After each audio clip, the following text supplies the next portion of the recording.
K24 आपका खबरी में मैं रुस्तम खान आपका हार्दिक स्वागत करता हूं। दोस्तों, साक्षात्कार की कड़ी में साक्षात्कार कह लीजिए या उपचुनाव के बाद जो राजनीतिक विशेषज्ञ जो है उनकी राय भी हम आपको दिखाने का प्रयास करेंगे। तो इस कड़ी में हमारे साथ आज राकेश जी पारिक जो पूर्व सरपंच रहे हैं वो हमारे साथ मौजूद है। उपचुनाव में और राजनीति से कांग्रेस की राजनीति में वो लगातार सक्रिय रहते हैं। इस संबंध में उनसे हम सवाल जवाब करेंगे। राकेश जी, हमारे यूट्यूब चैनल में आपका हम बहुत बहुत स्वागत करते हैं। तो सबसे पहला सवाल आपसे ये रहेगा कि लगातार आप पंडित भंवरलाल शर्मा के विश्वास पात्र रहे हैं, उनके साथ लगातार रहे हैं, लेकिन लगातार आप नाराज़ चलते देखे गए। आप अनदेखी के कारण नाराज़ हैं या क्या कारण है, ये हमारे दर्शकों को सबसे पहले बताइए। सबसे पहले तो मैं आपके न्यूज़ चैनल को, क्योंकि आपने अभी अभी इसको शुरू किया है, इसके लिए मैं आपको बधाई देना चाहूँगा। दूसरी बात कि 1989 के बाद मैं लगातार राजनीति में सक्रिय रहा हूँ और स्वर्गीय पंडित जी के साथ मैंने लगभग 30 वर्ष तक, 3 दशक तक कार्य किया है। मैं उनकी कार्यशैली से इतना प्रभावित था कि वो जहाँ भी जिस दल में गए मैं उनके साथ गया और उन्होंने उसका प्रतिफल भी मुझे दिया। तो मैंने छोटी सी उम्र में नगर पालिका के पार्षद का चुनाव उनके कहने पर लड़ा, कांग्रेस के सिंबल पे 2000 में, और मैं जीत करके नगर पालिका में गया। उसके पश्चात उन्होंने मेरे में इतना अत्यधिक विश्वास व्यक्त किया कि पार्षद रहते हुए, क्योंकि मैं पड़ोस में मेरा पैतृक गांव है, मेरा सच्चा चेहरा, पार्षद रहते हुए भी उन्होंने मेरी धर्मपत्नी को वहाँ से सरपंच का चुनाव लड़ाने के लिए उन्होंने मेरे को प्रेरित किया और मेरी धर्मपत्नी वहाँ से भी सरपंच का चुनाव लड़ी और जीती।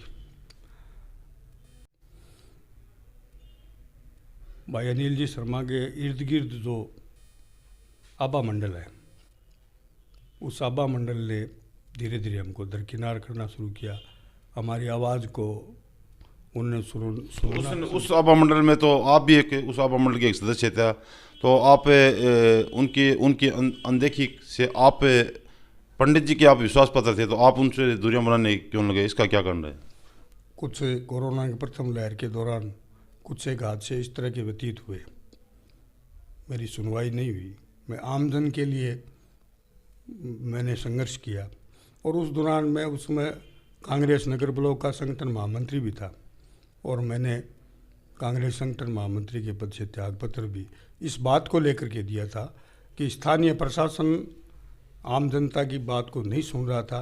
मैंने 1-2 बार उनसे फ़ोन किया, बात की, पर मेरी कोई सुनवाई नहीं हुई। सुनवाई नहीं हुई तो मैंने मेरे पद से त्यागपत्र दे दिया कि जब सुनवाई नहीं हो रही है तो एक आम कार्यकर्ता की तो सुनवाई कहाँ हो पाएगी। तो मैं एक आप सवाल, जैसे कि देखा गया है कि अनदेखी के बाद आप लगातार नाराज भी रहे थे, उसके बाद जब वापस चुनाव हुआ था तो आपने शायद नगर पालिका चुनाव में आपने शायद पार्षद लड़ने की घोषणा की थी। उसके बाद शायद कुछ आपका आपस में जो भी समझौता ऐसा कुछ हो गया था, उसके बाद लगातार अनदेखी जारी है, आपकी नाराजगी उसके बाद ख़त्म नहीं हुई थी?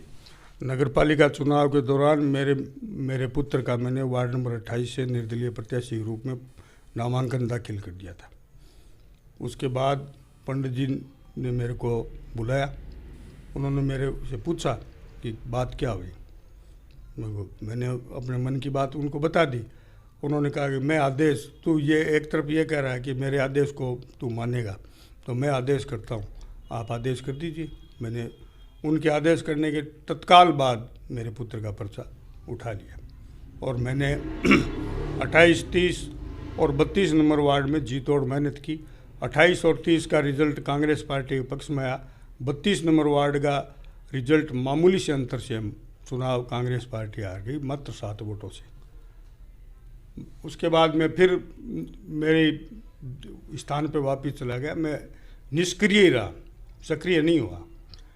उसके पश्चात पंडित जी का स्वास्थ्य धीरे धीरे एकदम गिरता चला गया और जो चौकड़ी थी भाई अनिल शर्मा के आसपास इर्द गिर्द जो चौकड़ी थी, वो चौकड़ी बार बार मुझे दरकिनार करने की चेष्टा करती रही और मैं दरकिनार होता रहा। मैंने फेसबुक के माध्यम से, सोशल मीडिया के माध्यम से मेरी भावनाएं व्यक्त की, पर उसके बाद भी उनके ऊपर कोई असर नहीं हुआ। और संयोग से दुर्भाग्य मानूंगा कि आज हमारे बीच में आदरणीय पंडित भंवरलाल शर्मा नहीं रहे। 9 अक्टूबर को सुबह 9 बजे मैंने जैसे उनके निधन का समाचार सुना तो मैं स्तब्ध रह गया। और मैंने सोशल मीडिया पे लिखा भी था, कोई आदमी इस तरह की कमेंट्स नहीं लिख सकता। मैंने कहा कि मैं आज राजनीतिक रूप से नाथ हो गया, और हकीकत है मैं राजनीतिक रूप से नाथ हो गया, क्योंकि मैं उस व्यक्तित्व के कार्यशैली से इतना प्रभावित था और आज भी हूँ कि उस जैसा राजनीति में कोई राजनेता पैदा। जो वर्तमान में जो नगर पालिका में लगातार खींचतान देखी जा रही है, जब नेता सामने आते हैं तो उस खींचतान को वो ऐसा बोलते हैं कि हमारे बीच से हम सब एक हैं, लेकिन लगातार सोशल मीडिया के माध्यम से और लोगों के माध्यम से देखा जा रहा है कि लगातार नगर पालिका में खींचतान बढ़ती जा रही है। इसके बारे में कुछ बताइए दर्शकों। नगर पालिका की जो खींचतान है वो नगर पालिका में एक गंदी आदत है। आदरणीय सुषमा जी जब चेयरमैन थी तब एक गंदी आदत पार्षदों में डाल दी गई, और पार्षद भी रहे वो, और वो ठेकेदार भी वही रहते थे, और वो सहम की सहम आदत अब की नगर पालिका में उससे थोड़ी 4 गुना बढ़ गई आई है सामने। तो ये जो खींचतान उठापटक जो है वो कोई जनहित के कामों की नहीं है। आज सबसे बड़ा काम राजस्थान की सरकार है, वो जनता के लिए इतना महत्वपूर्ण काम करने जा रही है कि लोगों की जो जिस ज़मीन पे वो बैठे हैं उनको आवास या पट्टा लेने के लिए इतनी बड़ी स्कीम राजस्थान सरकार की, गहलोत की मंशा है पूरे राजस्थान में 10 लाख पट्टे बांटने की। सबसे बड़ी जो स्कीम है, आज हम 5 लाख रुपए खर्च करके भी जो पट्टा नहीं बना सकते, वो मात्र 4 या 5 हज़ार के खर्चे में राजस्थान सरकार बना के दे रही है। हमें अपनी ज़मीन का मालिकाना हक दे रही है, उसकी बात कोई नहीं करता। नहीं, नगर पालिका के बारे में तो पिछले 1.5-2 साल का जो कार्यकाल है तो उसकी तो बराबर वाहवाही हो रही कि बहुत नगर पालिका ने काम किया है। मैं उसके बारे में भी बताऊंगा। पहली बात तो वो गुणोत्तर ए के तहत जो पट्टे बन रहे हैं उनकी बात कर रहा हूँ। दूसरी बात, एक महती योजना खाद्य सुरक्षा में नाम जोड़ने के लिए पहली बार अशोक गहलोत सरकार ने 5-6 साल के बाद उस पोर्टल को खोला। उसके बारे में कोई पार्षद चर्चा नहीं करना चाहता। वो भी उसकी लाइन खुलवाएं, वापस कुछ लोगों को उससे लाभान्वित करें। और तीसरी एक बहुत बड़ी ज़रूरतमंद लोगों के लिए योजना बनाई थी कि पहले नरेगा स्कीम गाँव में चलती थी, उसी नरेगा स्कीम को अशोक गहलोत की सरकार ने शहर में भी खोला है, पर कोई भी पार्षद उस पर चर्चा करना मुनासिब ही नहीं समझता। सुबह से लेकर के शाम तक मैं नगर पालिका के सामने बैठता हूँ। मैं पिछले 1-1.5 साल से नगर पालिका के सामने बैठता हूँ, दुकान में बैठ करके मैं देखता हूँ कि जो भी पार्षद आता है वो सिर्फ जोन में ये काम हो गया, उसके टेंडर निकल गए, उसका ये हो गया, उसका ये हो गया। इन तीनों स्कीमों के बारे में सत्तारूढ़ पार्टी, मैं भारतीय जनता पार्टी के पार्षदों के बारे में कोई कमेंट नहीं करना चाहता। सत्तारूढ़ पार्टी के पहले 32 पार्षद थे चेयरमैन सहित, अब 33 पार्षद हैं। मैंने किसी पार्षद के मुंह से इन तीनों स्कीमों के बारे में कभी नहीं सुना, और ईओ अपनी गेंद चेयरमैन के पाले में डाल देता है। अब हो क्या रहा है ये समझ नहीं। विकास के मामले में तो जैसा कि पिछले 1.5-2 साल में जो विकास के जो काम नगर पालिका ने किए, हमने सोशल मीडिया के माध्यम से देखा है कि विकास की गाथाएं बहुत गाई जाती है। तो उन विकास की गाथाओं को छोड़ दिया जाए कि काम नहीं हुआ, ये दिखावा हो रहा है सिर्फ? नहीं, विकास एक सतत प्रक्रिया है, विकास होना चाहिए, विकास हो भी रहा है। ऐसी बात नहीं कि विकास नहीं हो रहा है। ऐसे ऐसे काम हुए जैसे कच्चा बस स्टैंड वाला है, करवा पार्क का सौंदर्यीकरण किया जा रहा है, ये सब किया जा रहा है। पर आम जन जिससे लाभान्वित, मैंने जो 3 स्कीमों का नाम लिया, आम जन उन 3 हिस्सों से, ये व्यक्तिगत लाभ की योजनाएं हैं। व्यक्तिगत लाभ की योजनाओं के बारे में कोई बंदा नगर पालिका से जो चुनिंदा पार्षद हैं, कम से कम उनको आवाज़ उठानी चाहिए। नगर पालिका की बैठकें तक नहीं हो पा रही है। मैं खुद पार्षद रहा हूँ, साल में 2-3 बैठकें अमूमन हो जाया करती थी, और बैठक के माध्यम से ही तो पता लगता है कि किस काम को किया जाए, किस काम को प्राथमिकता से किया जाए, और किस काम को है वो सेकंड पंक्ति में रख के किया जाए। मैंने तो ऐसा सुना है कि जैसे चेयरमैन साहब है वो लगातार मीटिंगें लेते थे, उसमें विपक्ष के और पक्ष के दोनों के पार्षदों से वो राय भी लेते हैं, ऐसा भी सुना है हमने। तो ये क्या, ये सही नहीं है? राय एक ही शहर के रहने वाले हैं, एक ही शहर में हम बसते हैं और इस शहर का विकास ज़्यादा से ज़्यादा हम करवाएं, ये प्रयास सबका होना चाहिए ना। आ रहा है कभी वो रूट करके भाग रहा है, कभी वो रूट करके भाग रहा है। ये जो खींचतान और उठापटक चल रही है वो न तो पार्टी के हित में है और न शहर के हित में। 2023 का जो चुनाव है, अभी 27,000 वोटों से अनिल जी ने चुनाव जीता है, तो 2023 का जो चुनाव है, उस 2023 का जो चुनाव है उसको आप किस तरीके से देखते हैं? राह आसान है या मुश्किल है? देखो 2023 में जो 2022 के दिसंबर में जो उपचुनाव हुआ है वो चुनाव एक संयोग हो गया।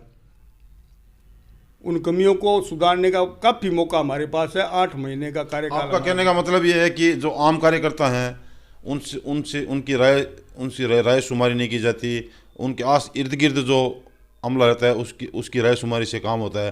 तो जो नेता जो काम करता है वो तो जब उनको 1 लाख वोट पड़ते हैं उनकी सबकी राय शुमारी थोड़ी, उनमें तो कुछ चुनिंदा लोग होते हैं वही राय शुमारी करेंगे, उन्हीं की राय तो मानी जाएगी।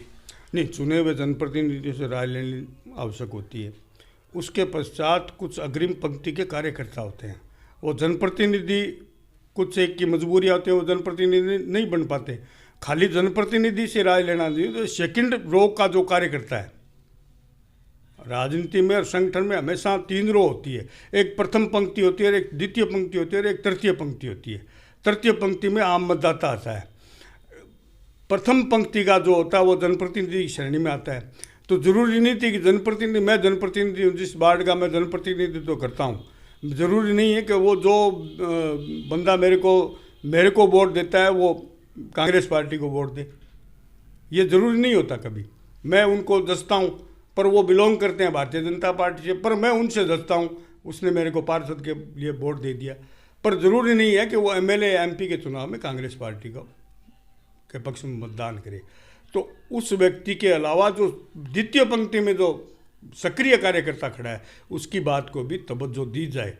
उसकी बात को जब तवज्जो दी जाएगी तो 2023 का चुनाव, जो अब आमजन के मुंह पे ये बातें हैं ना कि काफ़ी कठिन है, डगर काफ़ी कठिन है, डगर काफ़ी कठिन है, जिस दिन द्वितीय पंक्ति के कार्यकर्ता की बात सुननी शुरू हो जाएगी संगठन के माध्यम से, हाल ही में जो राजनीतिक नियुक्तियां हुई है या जो इर्द गिर्द जो अमला घूम रहा है या जो प्रशासनिक अधिकारियों पे 1-2 व्यक्ति विशेष का ही जो अंकुश है वो हटा करके और आम जन का अंकुश जब प्रशासनिक अधिकारियों पे, प्रशासन के ऊपर हो जाएगा ना, उस दिन ये जो डगर जो कठिन दिखाई दे रही है 2023 के चुनाव की, वो कहीं कठिन नहीं दिखाएगी। सामने वाला उम्मीदवार को सोचना पड़ेगा कि मैं यहाँ से चुनाव लड़ूं या न लड़ूं।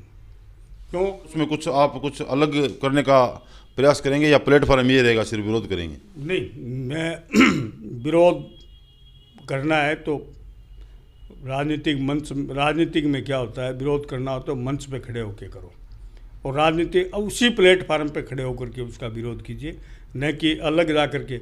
इसका मतलब तो बगावत हो गई या मेरी महत्वाकांक्षा जग जाए, यहाँ तक हो सके मैं वहाँ से अलग न हूँ। तो ये बागी बनने पे मजबूर कर दिया जाता है कि बिल्कुल मेरी कोई बात की सुनाई नहीं हो और कहीं मैं जनहित के काम को लेके जाऊँ और उस काम नहीं, बगावत के सुर आपके दिखाई नहीं दे रहे हैं। जिस प्रकार से आप बात कर रहे हैं बागी सुर आप में नहीं, आप अपने आला कमान से नाराज़ जरूर हैं लेकिन आपके सुर बागी नहीं दिखाई दे रहे हैं। और जहाँ तक हमने देखा है कि आप नगर पालिका में एक बार ज़रूर बागी हुए थे। तो ये थे हमारे साथ राकेश जी पारिक जो पार्षद भी रहे हैं और इन्होंने जो हम इनको राजनीतिक विश्लेषक कह सकते हैं क्योंकि सोशल मीडिया पर और पर इनकी अच्छी पकड़ है और जो मुद्दों पर इनकी जो पकड़ है वो शानदार पकड़ है। तो ये अपने ही जो आला कमान है उसके इर्द गिर्द घूमने वाले लोगों से काफ़ी नाराज़गी दिखाई दे, पहले भी इन्होंने नाराज़गी दिखाई थी लेकिन ये बोल रहे हैं कि इनको महत्व ज़्यादा नहीं दिया जा रहा है और जो आम दूसरी श्रेणी का कार्यकर्ता है उनको महत्व कम दिया जा रहा है। तो मिलते हैं अगले साक्षात्कार अगली खबर में। AK24 रुस्तम खान, आपका खबरी धन्यवाद।